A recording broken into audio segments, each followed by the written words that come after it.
Bonjour à tous. Merci beaucoup d'assister à cette présentation que je vais donner dans les minutes qui viennent. Pour commencer, je tiens à remercier un certain nombre de personnes. Un grand merci au jury du prix de m'avoir attribué le prix Prud'homme. Je suis extrêmement honorée de le recevoir. Et en particulier, je suis assez touchée par l'histoire d'André Prud'homme et notamment de sa disparition malheureuse, qui a quelque chose d'un peu romantique, cette disparition dans l'exercice de la science. Alors moi, je ne m'inscris pas dans cette prise de risque, mais je trouve que, en tous les cas, son parcours souligne cette nécessité de l'observation dans les sciences du climat. Donc, je suis extrêmement honorée de recevoir ce prix pour cette raison-là aussi. Et je tiens particulièrement à remercier l'association Météo et Climat, et notamment Morgane Daudier et Sonia Gadi qui organisent cette remise. Et je tiens aussi à remercier toutes les personnes qui font vivre la revue La Météorologie, et plus particulièrement David Salah-Simiela, Olivier Boucher et Michel Delveder, qui ont participé à la relecture de l'article que j'ai coécrit avec Étienne Berthier et Patrick Vagnon sur la thématique des glaciers noirs à l'épreuve du climat. Et j'en profite pour féliciter aussi la lauréate de cette année, Lia Ziegelman, dont je ne connais pas les travaux, mais qui ont l'air très éloignés de ce que je fais, mais très, très intéressants également. Donc, si vous le voulez bien, je vais passer à ma présentation, qui s'intitule Les glaciers noirs à l'épreuve du climat.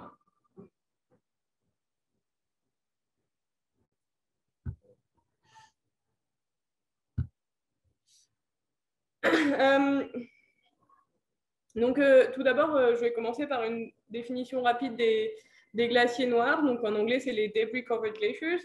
Et c'est des glaciers dont la zone d'ablation, donc la partie basse du glacier, où les processus d'ablation ou de fonte, pour simplifier, dominent, sont en partie couvertes par des débris. Donc, c'est des débris rocheux de nature assez diverse, de granulométrie très variée. Où est-ce qu'on trouve ces glaciers noirs ou ces glaciers couverts de débris? Donc, on les trouve un peu partout autour du monde, et en particulier sur les glaciers qui se situent aux latitudes moyennes. Donc, on en trouve beaucoup en Alaska, dans les Alpes, et aussi, il y a une forte concentration de glaciers noirs dans les hautes montagnes d'Asie, qui sont la région sur laquelle on a centré les études qui ont été menées au cours de ma thèse. Donc, une première approche, quand on s'intéresse à un objet géophysique, ici en particulier les glaciers noirs, c'est d'essayer de comprendre les processus qui régissent l'évolution de cet objet. Et donc, en particulier, on est dans la zone d'ablation. Donc, on va s'intéresser aux processus qui sont spécifiques à ces glaciers noirs. Donc, sur la photo, vous voyez la langue du glacier du Shangri-Nup au Népal, qui est dans la région de l'Everest.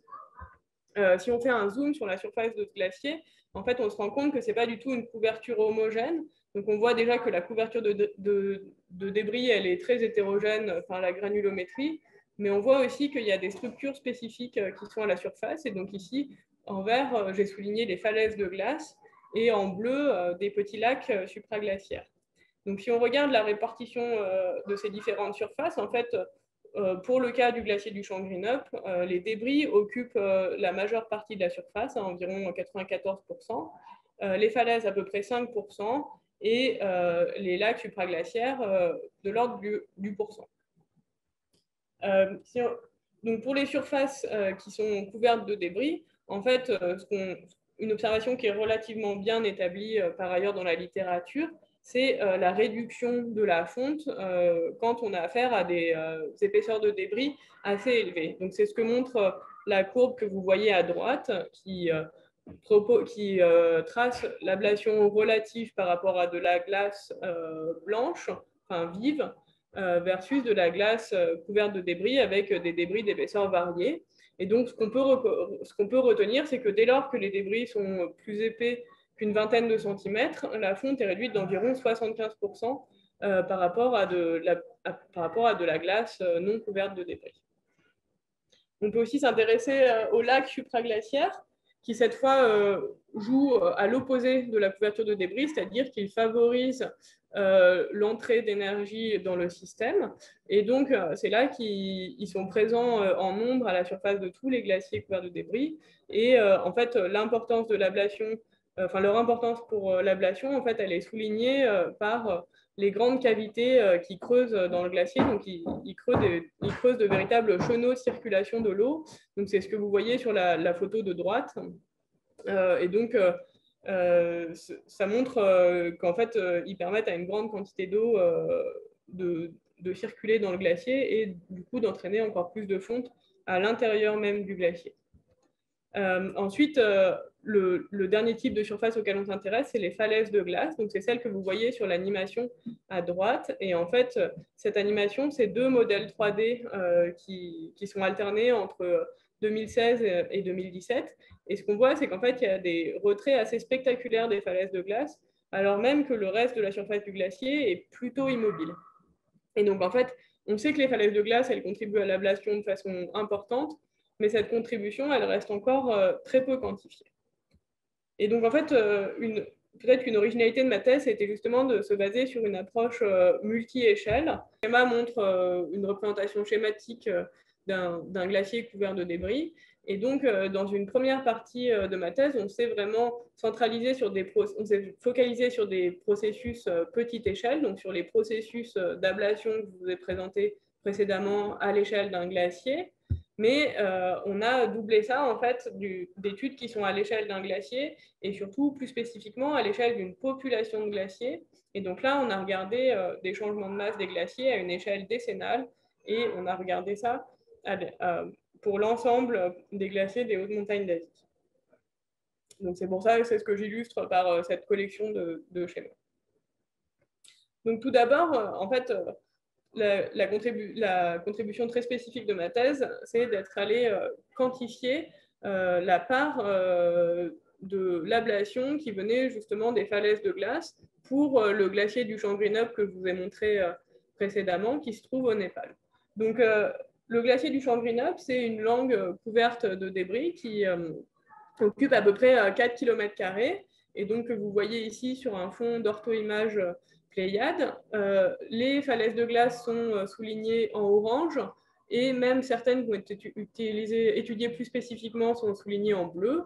Et le contour de la langue du glacier est représenté en tireté rouge.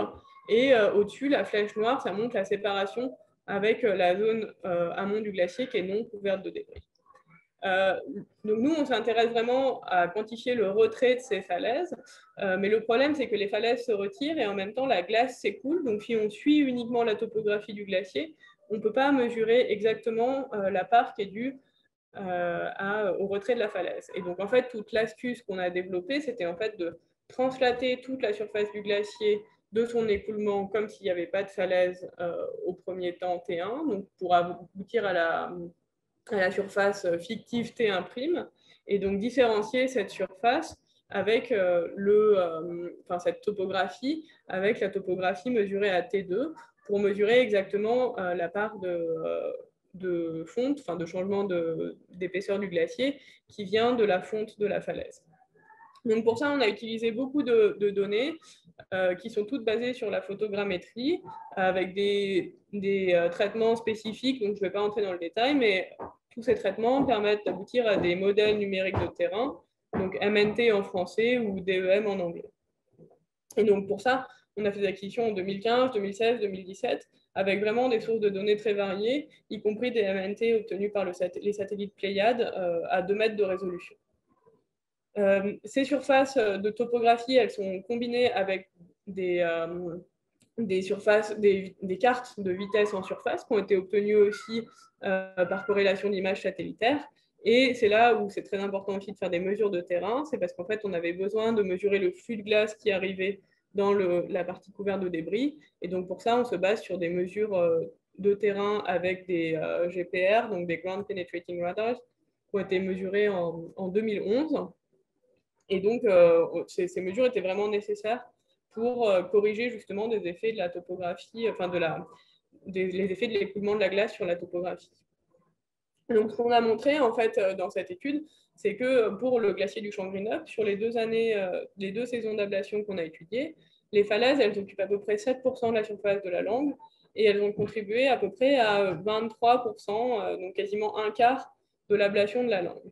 Donc, ce résultat, il est intéressant en soi, mais il est d'autant plus intéressant en fait quand on le met en perspective avec une autre étude qui a été menée par Christian Vincent, qui a montré qu'en fait, pour le glacier du Shangri-La, il y a bien un effet, c'est l'effet d'isolement des débris qui domine, et qu'en fait, les falaises de glace, même si elles contribuent beaucoup à l'ablation, elles ne permettent pas de rattraper l'effet isolant, et donc sur l'ensemble de la langue, quand on compare à des mesures d'ablation de la glace à même altitude à proximité, et ben en fait, l'ensemble falaise plus couverture de débris, il y a quand même une ablation qui est beaucoup plus faible que sur un glacier. Donc l'idée après, ça a été de s'intéresser, comme je vous disais, à des approches plus grande échelle, et donc quelle était l'influence de la couverture détritique sur le bilan de masse des glaciers, non plus à l'échelle d'une année, mais à l'échelle décennale. Donc l'idée de cette comparaison, c'est de prendre en fait des bilans de masse à l'échelle décennale des glaciers. Donc c'est ce que j'ai montré à gauche, je reviendrai sur cette carte plus tard, et de mettre ça en relation avec la couverture détritique, donc qui a été cartographiée notamment par une équipe de l'Université d'Utrecht. C'est ce que je montre à droite comme carte. Le problème, c'est que durant ma thèse, en fait, la carte de gauche, au début de ma thèse, elle n'existait pas. Et donc, pour ça, on a dû nous-mêmes créer, enfin, donc mesurer ces changements d'épaisseur des glaciers d'Asie pour la période récente de 2000 à 2016. Donc pour ça, on a cartographié les changements d'épaisseur des glaciers grâce à l'instrument ASTER, qui permet la création de modèles numériques de terrain avec 30 mètres de résolution. C'est un capteur qui a l'avantage d'être dans l'optique, donc ça veut dire qu'il n'y a pas de pénétration, donc la surface qui est mesurée, c'est bien la surface du glacier. Et c'est une série temporelle qui est longue puisqu'elle dure de 2000 à 2016 avec le même capteur. Par contre, il y a un certain nombre de défauts et entre autres un bruit assez fort pour ces MNT pris individuellement. Donc ça, c'est pour vous. Donc on a fait un effort de validation assez important. Ça, c'est pour vous montrer un peu la Rolls-Royce du bilan de masse géodésique. Donc c'est des différences entre des MNT, des cartes de changement d'épaisseur entre un MNT acquis en 2014 et en 2004, un MNT Pléiade, un MNT Spot 5. Et si on montre la même chose avec nos séries temporelles Aster, en fait, on voit que les résultats sont très très proches. Et l'avantage d'Aster, c'est qu'en fait, on peut appliquer ça à l'échelle de l'ensemble des hautes montagnes d'Asie. Donc, c'est ce que montre cette carte. Chaque point représente des changements d'épaisseur de surface englacée agrégés sur une grille de 1 degré par 1 degré. La taille des points est proportionnelle à la surface englacée et ils sont colorés par changement d'épaisseur sur les zones englacées. Et donc, on voit un pattern qui commence à être bien connu désormais. C'est ce qu'on appelle l'anomalie du Karakorum, donc des épaississements ou des glaciers plutôt stables dans toute la partie du Pamir, du Pamir Est, du Karakorum et du Kunlun, et des amincissements qui atteignent leur maximum sur la région du Nyenken Tangla, donc tout à l'ouest, situé bien à l'ouest de l'Himalaya. Donc maintenant, je reviens au propos initial qui était en fait comment comparer ces deux cartes. Et donc en fait, ça a donné lieu à une troisième publication sur l'influence de la morphologie des glaciers sur la variabilité du bilan de masse dans les hautes montagnes d'Asie et en particulier de la couverture détritique. Donc ce qu'on a fait, c'est qu'en fait, on a découpé les hautes montagnes d'Asie en 12 grandes régions. Et pour chacune des régions, on a calculé le bilan de masse moyen des glaciers couverts de débris, ce sont les points marrons, et des glaciers non couverts de débris, ce sont les points bleus. Et donc, pour les 12 régions qu'on a étudiées, ce qu'on a trouvé, c'est qu'en fait, pour 4 de ces régions, les glaciers couverts de débris avaient des bilans de masse plus négatifs que les glaciers non couverts de débris. Pour une seule région, le Tian Shan, c'est l'inverse. Et pour toutes les 7 autres régions, en fait, les bilans de masse des glaciers couverts de débris et des glaciers non couverts de débris sont statistiquement indifférenciables. Et donc, en fait, ça nous a poussé à une conclusion où, en fait, c'est qu'en fait, on n'observe pas de perte de masse réduite pour les glaciers noirs, alors qu'en fait, c'était une idée qui était un peu reçue avant dans la communauté, où on s'attendait à ce que l'effet isolant des débris, ça entraîne en fait des pertes de masse réduites pour les glaciers noirs dans le cadre du changement climatique. Et ce qu'on a mis en évidence également, c'est qu'en fait, l'histoire est assez complexe parce que les glaciers noirs, ils se trouvent à des altitudes plus faibles. Donc, c'est ce que j'illustre sur le graphique de droite. C'est qu'en fait, l'altitude minimum des langues glaciaires, en fait, elle diminue avec l'augmentation du pourcentage de couverture détritique. Et donc, en fait, la conclusion à laquelle on est arrivé à l'issue de cette étude, c'est que en fait, les glaciers noirs, c'est des glaciers qui, comme les glaciers blancs, sont sensibles au changement climatique. Donc, si je résume ce que ces études nous ont apporté en termes d'influence de la couverture détritique sur le bilan de masse, hein, j'insiste sur le fait que tout ça est tiré des études qui portent uniquement sur les glaciers d'Asie, hein, qu'il serait intéressant de confirmer, notamment à l'échelle globale. Mais en tous les cas, ce qu'on a montré, c'est que pour le glacier du Shangri-La, les falaises de glace, elles contribuent de façon importante à l'ablation, mais c'est clairement l'effet isolant des débris qui domine. Et on a une ablation qui est d'environ 60% plus faible que de la glace, qu'un glacier de glace non couvert de débris à la même altitude. À l'échelle des glaciers d'Asie, on n'observe pas de bilan de masse moins négatif pour les glaciers couverts. Et donc, en fait, il faut encore vraiment creuser ces questions de l'effet isolant des débris, des processus d'ablation, pour être capable de correctement modéliser l'évolution future de ces glaciers. Et notamment dans le cadre du changement climatique, il faut être sûr qu'on prévoit la bonne sensibilité des glaciers noirs au changement climatique. Je vais finir sur des perspectives un peu plus personnelles. Ces travaux de thèse, ils ont commencé en 2015, ils se sont achevés en 2018. Et donc maintenant, ma carrière scientifique s'oriente un peu plus vers les processus d'accumulation. Et donc notamment, je m'intéresse à des approches qui ont été développées par exemple par Marion Réveillé récemment, qui s'est intéressée en fait à la mesure du bilan de masse de surface par différence de MNT et en complémentarité avec des mesures de terrain dans la zone d'accumulation du glacier de la mer de glace. Et donc, ça, c'est des méthodes que j'aimerais développer à plus grande échelle dans les années qui viennent, dans le cadre de mon travail de chargé de recherche à l'Institut des géosciences de l'environnement à Grenoble. Donc, je vous remercie pour votre attention. Et j'en profite pour remercier toutes les personnes qui ont contribué de façon très rapprochée à cette thèse tout autour du monde. Merci beaucoup.